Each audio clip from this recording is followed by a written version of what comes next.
યાત્રાધામ પાવાગઢ પર્વત ઉપર જૈન તીર્થકરોની પ્રતિમાઓને હટાવવા મામલે સમાધાન થયું છે। જૈન અગ્રણીઓ, કાલિકા મંદિર ટ્રસ્ટ અને વહીવટી તંત્ર વચ્ચે ત્રિપક્ષીય બેઠક યોજાઈ હતી, જેમાં સર્વાનુમતે મામલો થાળે પડ્યો હતો। જે મુજબ કાલિકા મંદિર ટ્રસ્ટ જ મૂર્તિઓને અગાઉની જેમ તે જ સ્થાન પર પુનઃસ્થાપિત કરશે। પૌરાણિક જૈન મૂર્તિ હટાવવા મામલે રાજ્યભરમાં જૈન સમાજમાં ઉગ્ર રોષ ફાટી નીકળ્યો છે। પાવાગઢ તીર્થ વિકાસ સમિતિના મતે પાવાગઢ ડુંગર ઉપર મંદિર તરફ જવા જૂના દાદરા છે, તેની બાજુ ગોખલામાં 22માં તીર્થકર નેમિનાથ ભગવાન સહિત 7 મૂર્તિઓ હજારો વર્ષોથી સ્થાપિત છે। જૈનો ત્યાં રોજ સેવા પૂજા કરવા માટે જાય છે। 20 દિવસ પહેલા આ જૂના દાદરાને તોડવાની કામગીરી શરૂ કરી હતી, ત્યારે પણ જૈનોએ કલેક્ટર અને એએસઆઈને આવેદનપત્ર આપીને ડર વ્યક્ત કર્યો હતો કે આ તોડફોડની કામગીરીમાં જૈન તીર્થકરોની મૂર્તિઓને નુકસાન થશે। આ મૂર્તિઓ પ્રોટેક્ટેડ મોન્યુમેન્ટ છે।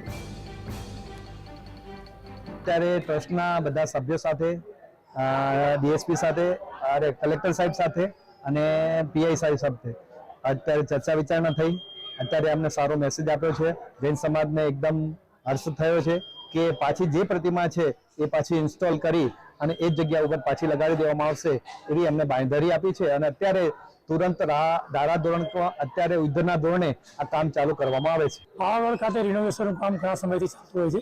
યાત્રિકોની સલામતી અને સુવિધા જોવા માટે સરકાર દ્વારા અને ટ્રસ્ટ દ્વારા ખૂબ મોટા પ્રમાણમાં કામગીરી ચાલુ હોય છે। એ દરમિયાન જૂનો શેડ હતો, એ શેડને પવન હોવાના કારણે તૂટી અને કોઈ યાત્રિકને નુકસાન ના થાય એ ખસેડવાની કામગીરી દરમિયાન કદાચ કોઈ કલાત્મક કૃષિ કે સ્થાપત્યને નુકસાન થયું હોય, નીકળી ગયું હોય તો એના કારણે ઇસ્યુ ઉભો થયેલો। પણ આજ રોજ જૈન સમાજના આગેવાનો સાથે ચર્ચા વિચારણા અંતે સુખદ સમાધાન આવેલ છે અને જે કોઈ મૂર્તિઓ હશે એને રિસ્ટોર કરી અને વ્યવસ્થિત એનું સ્થાપન કરવામાં આવશે। તો આજ અંગે વધુ વિગત સાથે અમારા સંવાદદાતા અમારી સાથે કેયુર જોડાયા છે। કેયુર પાસેથી માહિતી મેળવીશું। કેયુર, જણાવશો કે આ ઘટનાક્રમ શું રહ્યો છે? સમગ્ર પહેલા મૂર્તિઓ ખંડન થાય છે, ત્યારબાદ રોષ ઠાલવવામાં આવે છે, રજૂઆત થાય છે, બેઠક થાય છે અને હવે સર્વાનુમતે સમાધાન પણ જોવા મળી રહ્યું છે।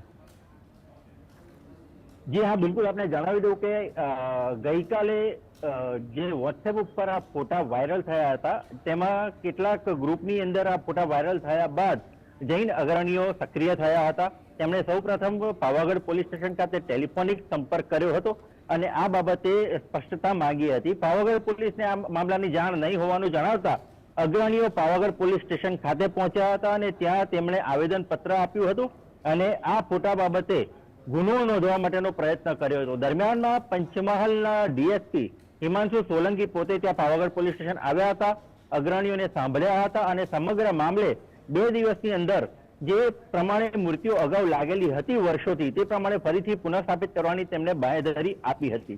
તે બાદ આજે ફરીથી સવારે માચી ખાતે પંચમહાલ જિલ્લા વહીવટી તંત્ર, જૈન અગ્રણીઓ અને કાલિકા મંદિર ટ્રસ્ટ પાવાગઢના પ્રતિનિધિઓ દ્વારા